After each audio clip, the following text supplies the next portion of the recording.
Hi viewers, welcome to our channel. ప్రస్తుతం మనతో పాటు మాజీ పొలిటీషియన్ అండ్ మాజీ హోంమంత్రి, ఎక్స్ పొలిటీషియన్ మైసూర్ రెడ్డి గారు ఉన్నారు. వారితో ఒకసారి మాట్లాడదాం. సార్ నమస్కారం సార్. నమస్కారం. సార్, విజయసాయి రెడ్డి గారికి మళ్ళీ నోటీసులు అందాయి సార్. మద్యం కుంభకోణానికి సంబంధించి ఈ నెల 18న విచారణకు హాజరు కావాలని చెప్పేసి ఆయనకి నోటీసులు అయితే పంపారు.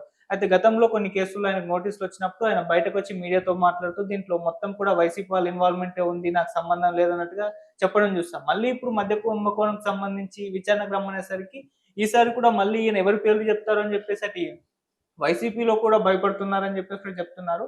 మరి ఈయన్ని అంటే ఈ మద్యం కుంభకోణం సంబంధించి నోటీస్ ఇచ్చి విచారణకు పిలిచారు కదా! ఈయన్ని అరెస్ట్ చేసే ఛాన్స్ ఏమన్నా ఉందా? ఈయన ద్వారా ఇంకా వైసీపీ నేతల్ని ఏమన్నా అదుపులోకి తీసుకునే ఛాన్సెస్ ఉన్నాయా సార్? ఈయన అరెస్ట్ చేసే ప్రశ్నే లేదు. హ్మ్. ఎందుకంటే గతంలో ముద్దాయిగానే ఎఫ్ఐఆర్ నమోదు చేసినారు గానీ, హ్మ్.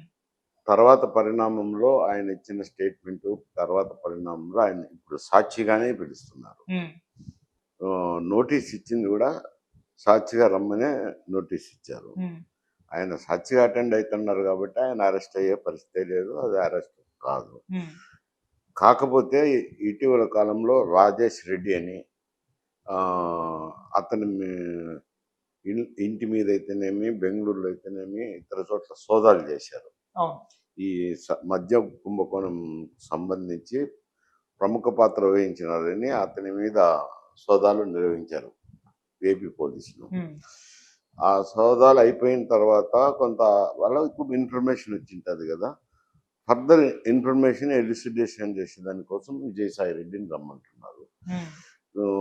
మరి ఆయన ఏ మేరకు ఇప్పుడు రివీల్ చేస్తాడో తెలియదు. హ్మ్. వాళ్ళకు కొన్ని ఆధారాలు దొరికింటాయి అతని దగ్గర. హ్మ్. దాన్ని బేస్ చేసుకొని కొంత మరింత విచారణ ముందుకు తీసుకుపోయే దానికోసం నేను విజయసాయి రెడ్డిని రమ్మన్నారు. సాక్షిగానే రమ్మన్నారు. హ్మ్. ముద్దాయిగా కాదు కాబట్టి ఆయన అరెస్ట్ చేసే పరిస్థితి రాదు. ఓకే. సార్, ఇప్పుడు ఇంకొక వెర్షన్ వైసీపీ నుంచి వినిపిస్తుంది. విజయసాయి రెడ్డి ఎలాగో రాజకీయ సన్యాసం తీసుకొని వైసీపీ నుంచి బయటకొచ్చేసారు కాబట్టి ఆయన్ని వాడుకొని ఇటు జగన్మోహన్ రెడ్డి గారిని వాళ్ళ వైసీపీ నేతలు ఇరికించే ప్రయత్నం చేస్తున్నారు. కూటమి గవర్నమెంట్ కుట్రలో భాగంగానే ఆయన్ని ఈ విధంగా పిలిచి విచారణకు పిలిచి వైసీపీ నేతల పేర్లు చెప్పిస్తున్నారని కూడా అంటున్నారు సార్. దానికి మీరేం చెప్తారు? ఆయనే స్టేట్మెంట్ ఇచ్చారు కదా. హ్మ్. నేను అన్ని విషయాలు నాకు తెలిసిన మేరకు చెప్తాను అని గతంలో కూడా ఆయన స్టేట్మెంట్ కూడా వచ్చారు. ఓపెన్గానే స్టేట్మెంట్ ఇచ్చారు. హ్మ్. ఆయన వైసీ తెలుగుదేశం పార్టీలో కుట్రలో భాగమనే దానికి అవకాశమే లేదు. హ్మ్. వైసీపీకి లో ఆయనకు తగిన మర్యాద లేదని, వైసీపీ నేత తనను సరిగా పలకరించటం లేదని, తను మాట్లాడాలని ప్రయత్నించినా ముఖం చాటేసుకున్నాడని కూడా చెప్పడం జరిగింది. హ్మ్. అందువల్లనే నాకు విరక్తి కలిగింది. విరక్తి కలిగిందాన రాజ్యసభ మెంబర్‌కు రాజీనామా ఇచ్చి రాజకీయాల నుంచే విరమించుకుంటాను అని చెప్పి అప్పుడు స్టేట్మెంట్ కూడా ఇచ్చారు. హ్మ్. అంటే ఈ కుట్రలో భాగంగా ఈయన వాడుకుంటున్నారని చేసే ఆరోపణలో నిజం లేదు, పస లేదు. హ్మ్. ఇప్పుడు ఆయన ఇన్అడ్వర్టెంట్‌గానే కొంతమేరకు సమాచారం ఇచ్చారు. ఇప్పుడు ఈ రాజేష్ రెడ్డి పేరు పైకొచ్చింది. ఉన్న పలానా మరి సీఐడీలో ఏ విధంగా విచారణలో వచ్చిందో వచ్చింది. ఆ రాజేష్ రెడ్డి ఈ బెంగుళూరులో అయితేనేమి చాలా చోట్ల 14 చోట్ల సోదాలు చేశారు. హ్మ్. ఫర్దర్ ఇన్ఫర్మేషన్ ఉంటది కాబట్టి ఆయన విజయసాయి రెడ్డిని పిలిపించారు. కాబట్టి తెలుగుదేశంలో కుట్రలో భాగమయ్యేదానికి లేదు. తెలుగుదేశంతో కొల్యూడ్ అయ్యేదానికి అవకాశం లేదు. ఓకే. సరే, అసలు ఏంటి మద్యం కుంభకోణం? దీంట్లో ఏం జరిగింది సార్ యాక్చువల్‌గా? అప్పుడు అంటే అంటే ఒక ప్రతి ఒక్కరికి తెలిసిన సత్యమే అది. హ్మ్. మద్యం కంపెనీలు సప్లై ఉంటదనమాట. ఓకే.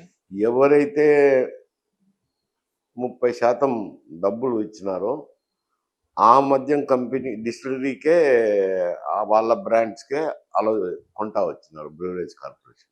హ్మ్. ఇక్కడ ఏమైతదంటే లింక్ అంతా ప్రభుత్వం చేతిలోకిపోయింది. ఓకే. బ్రూవరేజ్ కార్పొరేషను డిస్టిలరీస్ దగ్గర కొంటాది. బ్రూవరేజ్ కార్పొరేషనే బ్రాందీ షాప్‌కు సప్లై చేస్తది. బ్రాందీ షాప్‌కి కూడా ప్రభుత్వమే ఓనర్‌గా ఉన్నది. కాబట్టి ప్రభుత్వం ఏ బ్రాండ్స్ అనుకుంటే ఆ బ్రాండ్సే వస్తాయి. ఇంకా వేరే బ్రాండ్స్ అమ్మడబోయేదానికి లేదు ఆంధ్రప్రదేశ్‌లో.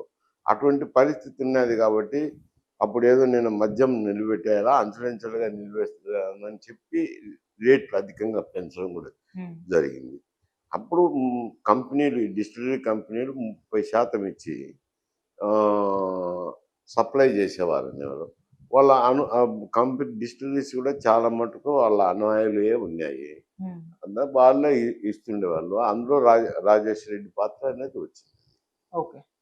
సార్ ఇది ఏమన్నా జగన్మోహన్ రెడ్డి గారి మెడకు చుట్టుకునే ఛాన్సెస్ ఉన్నాయా? ఎందుకంటే మనం ఈ మధ్య కాలంలో ఈ లిక్కర్ స్కామ్‌లు చాలా చోట్ల చూస్తున్నాం. ఢిల్లీ లిక్కర్ స్కామ్ ఎంత సంచలనంగా మారిందో, అందులో ఎవరెవరు అరెస్ట్ అయ్యారో, వాళ్ళు ఎంతకాలం జైల్‌లో ఉన్నారో తెలిసింది. సో, ఇప్పుడు ఈ విషయంలో ఏపీ లిక్కర్ స్కామ్ విషయానికొచ్చేసరికి ఇందులో కూడా మరి జగన్మోహన్ రెడ్డి గారు అరెస్ట్ అయ్యే ఛాన్సెస్ ఏమన్నా కనిపిస్తున్నాయా ఫ్యూచర్‌లో? గతంలో పురంధరేశ్వర్ గారు కూడా అటు మోదీ గారికి, అమిత్ షా గారికి దీనికి సంబంధించి లెటర్‌లు రాసారు. వైసీపీ హయాంలో ఉన్నప్పుడు కూడా.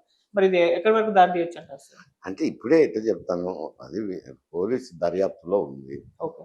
దర్యాప్తు ఒక దశకు చేరినప్పుడు దాని గురించి వ్యాఖ్యలు చేయటం బాగుంటది. హ్మ్. ముందే చేసినంటే ఎవరైనా ఏమనుకుంటారంటే ఏదో సరిపోనితనంతోనో ఇంకోతనో చేసినారని అనుకుంటారు. హ్మ్. ఇప్పటికైతే రాజేష్ రెడ్డి పేరు వస్తుంది. హ్మ్. డబ్బులు తీసుకున్నారనేది కూడా వదంతులు బాగా ఉన్నాయిలేండి. హ్మ్. కానీ అది ప్రూఫ్ కావాలి కదా. హ్మ్. ఇప్పుడు ఈ విచారణ మళ్ళా సాక్షిగా పిలుస్తున్నారు కాబట్టి ఎంత మేరకు వస్తాయి సాక్ష్యాలు, హ్మ్. ఇక్కడ నుంచి ఎంతవరకు ప్రొసీడింగ్స్ వస్తాయి, దాన్ని బట్టి చెప్పొచ్చు అంట. ఓకే. సరే అంటే మేజర్‌గా విజయసాయి రెడ్డికి ఎక్కువగా నోటీసులు రావడం, ఆయన్నే విచారణకు పిలవడం అంటే ఆయన ఇన్వాల్వ్‌మెంట్ ఎంతవరకు ఉంది సార్ దీనికి సంబంధించి? ఆ ఈ కుంభకోణానికి సంబంధించి కాదు. హ్మ్. ఆయన వైసీపీ నుంచి హ్మ్. ఆయన పట్టించుకోవడం లేదని, హ్మ్.